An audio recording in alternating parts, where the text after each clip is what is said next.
इन्होंने इसमें ये लिखा है ब्रह्मा विष्णु महेश के माता पिता कौन है। अरे ब्रह्मा विष्णु महेश के कोई माता पिता होते हैं क्या? भगवान शंकर बोले, देवी यदि माँ भाग विष्णु तुम्ही से प्रकट हुए हैं तो उनके बाद उत्पन्न होने वाले ब्रह्मा भी तुम्हारे बालक हुए, फिर मैं तमोगुणी लीला करने वाला शंकर क्या तुम्हारी संतान नहीं हुआ?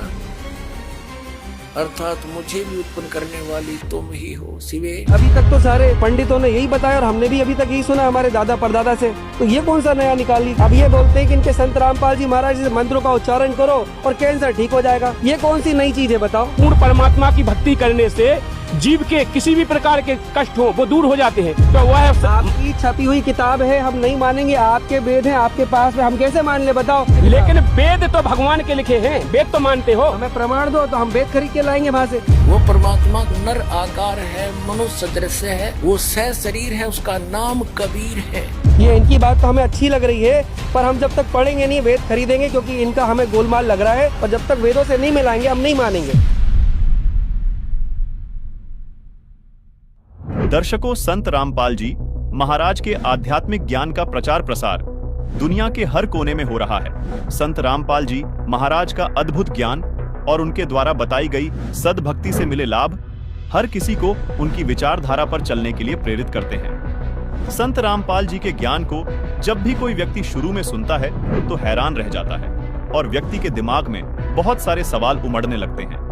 ऐसे ही कुछ सवालों की सूची हमने तैयार की है जो संत रामपाल जी महाराज के आध्यात्मिक ज्ञान को समझने में आपकी मदद करेगी। संत रामपाल जी महाराज के अनुयायी खुद भी उन सवालों के जवाब देने के लिए मैदान में उतर चुके हैं। आइए आपको एक ऐसी ही आध्यात्मिक बहस दिखाते हैं जो संत रामपाल जी महाराज के ज्ञान पर उठे सवालों पर आधारित है। सुनिए। अभी हम लोग यहाँ से जा रहे थे तो हमने देखा कि यहाँ बहुत सारी भीड़ लगी हुई है और कुछ पुस्तक सेवा कर रहे हैं, कुछ ज्ञान गंगा पुस्तक वगैरह, कुछ ये नहीं मालूम, हमारे लिए नहीं है।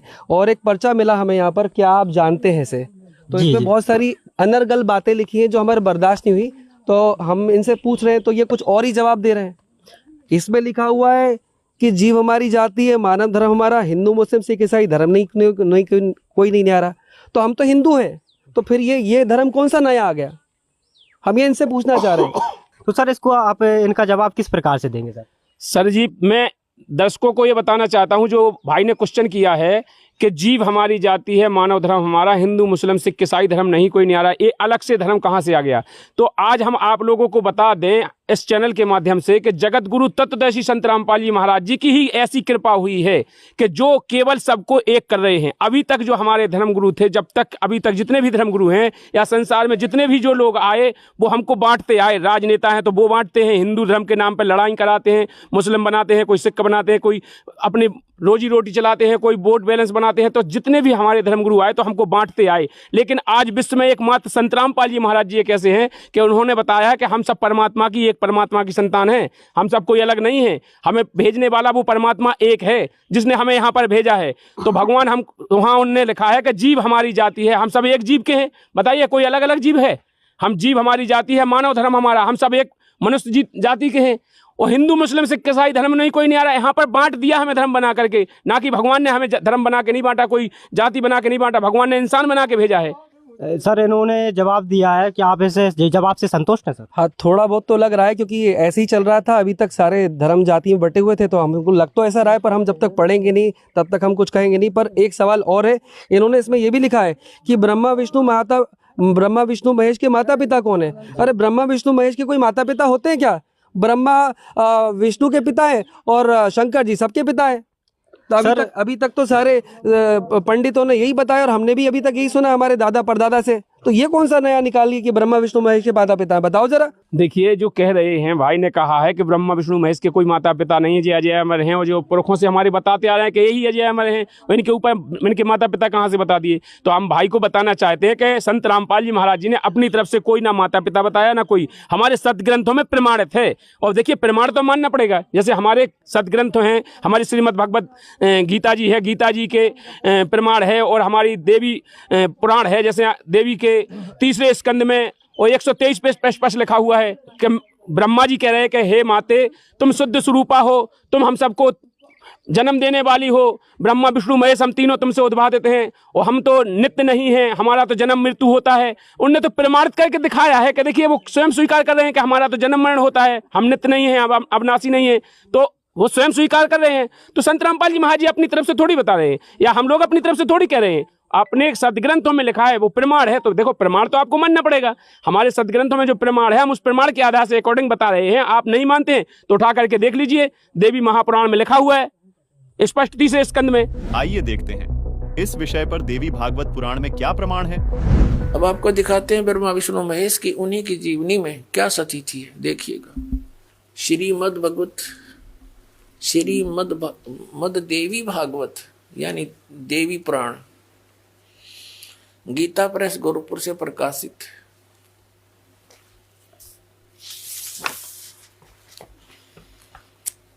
संपादक हनुमान प्रसाद पोदार चिमनलाल गोस्वामी। थोड़ा सा हिंट दिखाएंगे 123 पृष्ठ पे। तीसरा स्कंद, भगवान विष्णु अपनी माता दुर्गा की, देवी की स्तुति करते हुए कह रहे हैं, तुम शुद्ध स्वरूपा हो, ये सारा संसार तुम ही से उद्भासित हो रहा है। मैं ब्रह्मा और शंकर हम सभी तुम्हारी कृपा से विद्यमान हैं। हमारा आविर्भाव यानी जन्म और तिरोभाव माने मृत्यु हुआ करता है। हमारा तो जन्म और मृत्यु हुआ करता है। केवल तुम ही नित्य हो, जगत जननी हो, प्रकृति और सनातनी देवी हो। भगवान शंकर बोले, देवी यदि माँ भाग विष्णु तुम्ही से प्रकट हुए हैं तो उनके बाद उत्पन्न होने वाले ब्रह्मा भी तुम्हारे बालक हुए।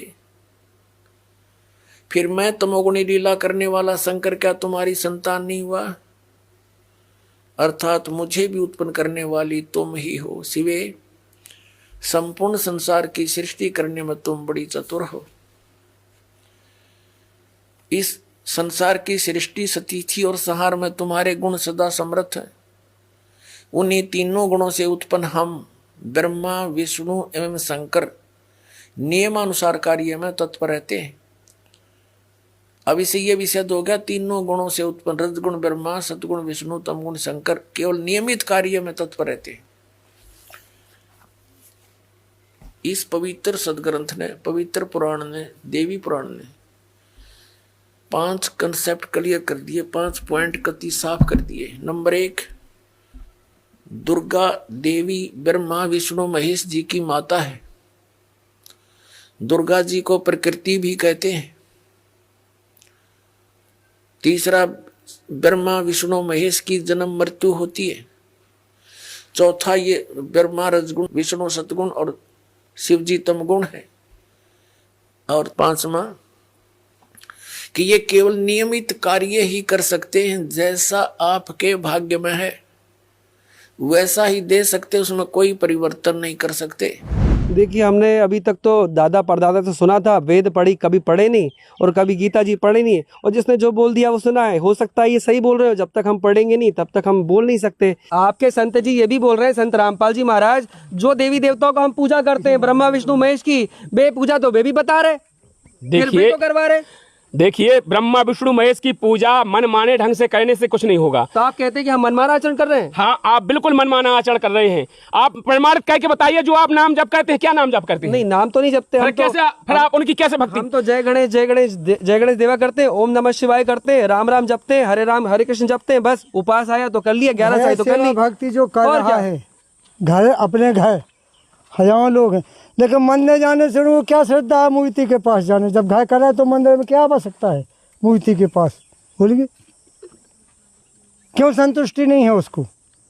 इसलिए संतुष्टि नहीं है कि उसे उस परमात्मा की जानकारी नहीं मिली है अभी, और वो उसके पास मूल मंत्र नहीं है। जब तक देखिए हमें प्यास लगी है और हमें जब तक पानी नहीं मिलेगा तो क्या प्यास बुझ जाएगी? प्यास हमारा तो मतलब ये है कि संतुष्टि मूर्ति के प्रत्यक्ष इष्ट की पूजा करने से उसकी तरफ देखिए, उसकी जो द्रव्य दृष्टि और शरीर जिस तरह का अंग है वो हृदय में वास करिए, तब शक्ति आती है। एक ऐसे शक्ति नहीं आती है कि हम घर कर रहे हैं या जंगल में। मूर्ति एकलव्य ने किसकी मूर्ति बनाई थी? धनुष विद्यावान हाँ, गुरु जी की बोलिए। बनाएंगे और क्या गुरु की बनाएंगे? देखिए मैं हैं? बिना गुरु के शांति नहीं होती है। हमारे इष्ट है वो है बोलिए। आपने बिल्कुल सही कहा है कि बिना गुरु के मुक्ति नहीं हो सकती है और ना संतुष्टि हो सकती है, लेकिन वो गुरु होना जरूरी कौन है? वो गुरु कौन है? गुरु कौन है? कहाँ किसी को दिखाई दिया गुरु? हमें आप ये बताइए, हाँ, प्रमाण दीजिए। वो गुरु आज संत रामपाल जी महाराज जी हैं। ऐसा कुछ नहीं है। अब आप नहीं माने तो नहीं माने, आप नहीं मानते हैं, जैसे हम आपको प्रमाण दे रहे आपने हैं। बच्ची लड़की पैदा की, आप चरण छुएंगे?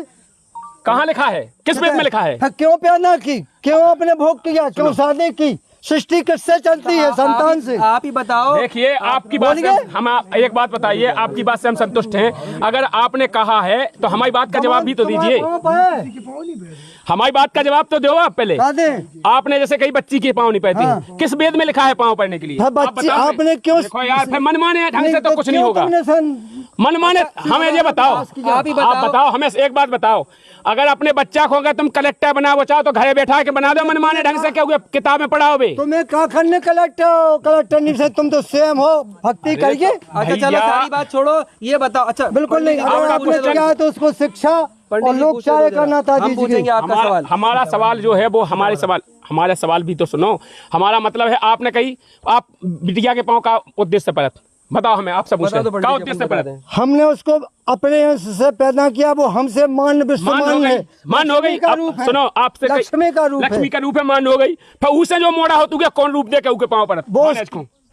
बयान का अपन भानेज होत, उको कौन सा रूप दे के पाँव परत? उसके गुण अंश उसमें है, इसलिए वो भी मेरा मान हो गया। आपकी बात से संतुष्ट हैं, वो भानेज होगा। फिर वो भानेज हमारे मोड़ा के पाँव पड़त। हम बड़े हैं, अगर मामा बड़ो है, भानेज हल्को है तो वो मामा के मोड़ा के पाँव पड़त।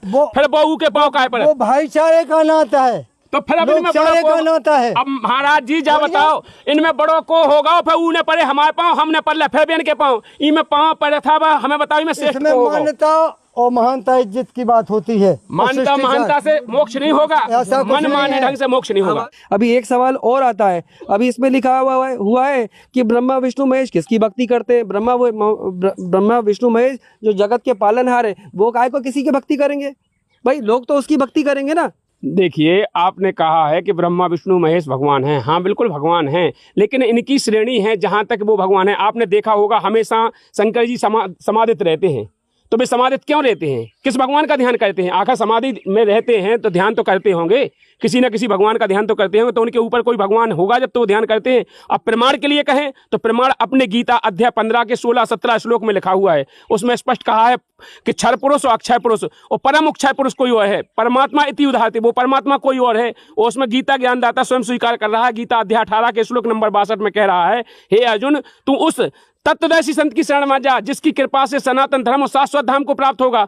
उस परमेश्वर की शरण में जाएगा जहां जाने के बाद साधक लौट के पुनः जन्म मृत्यु में नहीं आता है। तो इनके ऊपर कोई परमात्मा है जिसके ऊपर जो भक्ति करने वाला, वो जिसकी भक्ति करने से साधक जन्म मृत्यु में नहीं आता है? तो हमारे सदग्रंथ इसका प्रमाण दे रहे हैं, हम थोड़ी कह रहे हैं। हमारे सदग्रंथों में लिखा है गीत। फिर उस तत्वदर्शी संत के बारे में कहा है कि उस तत्वदर्शी संत को पहचान क्या है, तो उसके अध्याय 4 के 34 में कहा है पहले तो कि उस तत्वदर्शी संत की शरण में जा, सरलता पूर्वक दंडवत प्रणाम कर, कपट भाव छोड़कर, वो तुझे जो ज्ञान देगा उससे तेरा कल्याण होगा। फिर इसके तुरंत 15 में 1 से 4 तक बताया है, उस संसार रूपी वृक्ष की रचना बताई है कि वो तत्वदर्शी संत जो होगा इस संसार रूपी वृक्ष को, ऊपर वाला जड़ नीचे वाली शाखा वाला, इस पीपल के पेड़ को जान, इसको जो जड़ से लेके पत्ते तक बता देगा, वही तात्पर्य को जानने वाला होगा, वही तत्वदर्शी संत होगा। तो आज तक के हमारे जितने भी धर्म गुरु हैं, हमारे जितने भी महापुरुष हैं, उनने आज तक हमको गीता खोल के नहीं दिखाई, आज तक हमको वेद खोल के नहीं दिखाया, कहीं प्रमाणित करके नहीं दिखाया कि वो तत्वदर्शी संत कौन है और उसकी पहचान क्या है। तो हमारे सदग्रंथों में संत रामपाल जी महाराज जी ने प्रमाणित करके दिया है। आप ज्ञान गंगा में उठा करके देख सकते हैं, उसमें प्रमाण है। अक्षय पुरुष के पेड़ है, निरंजन बाकी डार, तीनों देवा शाखा है, पात रूप संसार, ये संसार पत्ते के समान है। ब्रह्मा विष्णु महेश से ऊपर भी कोई भगवान है। दर्शकों, जिन प्रमाणों का हवाला संत रामपाल जी के अनुयायी दे रहे हैं, क्या वो किसी शास्त्र में प्रमाणित है?